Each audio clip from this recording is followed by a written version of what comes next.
benefit to midwives, the functions of support, development and leadership of the profession and strategic clinical leadership are not the role of the regulator. But they went on to say, we believe that others in the healthcare system should take on responsibility for ensuring these functions continue. And they laid out a number of options. And they acknowledged that this was not guaranteed and therefore recommended that the Department of Health should consider how best to ensure access to ongoing supervision and support for midwives. That organisations providing midwifery care should consider how they will continue to provide access for service users to discuss aspects of their care, and that NHS England should assure themselves that they've adequate facility for assessing strategic input from the midwifery profession into the development of midwifery services. This essentially is the point of my regret motion, and to ask the Minister to just spell out exactly what progress is being made. Now, he mentioned, of course. Very, very grateful. I'm sorry to, but I think he's raised an incredibly important point.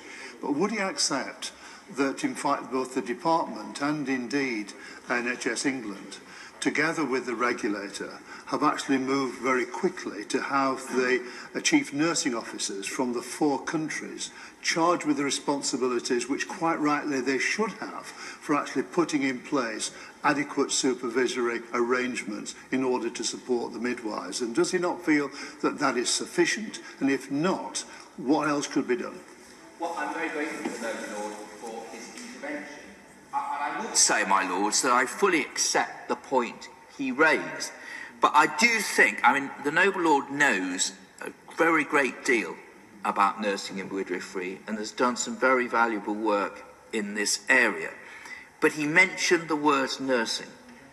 And he will know that there is an issue about how midwifery leadership is undertaken under the banner of nurses. And that really is what I want to come to. But I think his point is very valid indeed. I'm not suggesting, my Lords, that the government, or indeed we're talking about 4 government departments essentially, have not looked into this issue. But I think there are some issues about the visibility of professional leadership of the midwifery profession, which I worry about. Because, my Lords, we know that midwives are subsumed under nursing leadership. And that does, my Lords, have some consequences when it comes to priority and resources.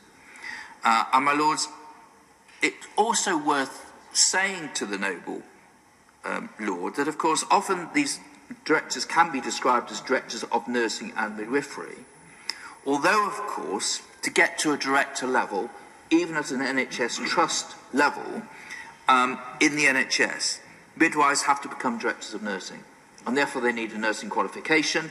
My understanding is only 30% of midwives are also nurses, so there's almost a glass ceiling for many members of the midwifery profession. Now, my Lords, why am I concerned about this?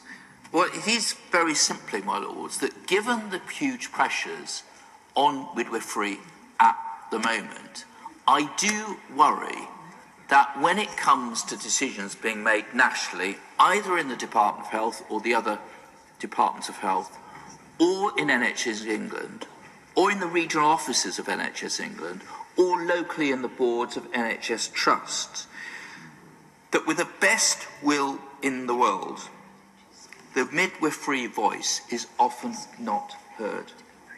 And I think, my Lords, as we see the pressure coming on midwifery services, it is a worry that at the board level, for instance, there aren't many instances where the head of midwifery, if you like, reports directly to the board. And the board doesn't always hear the concerns of the midwifery profession.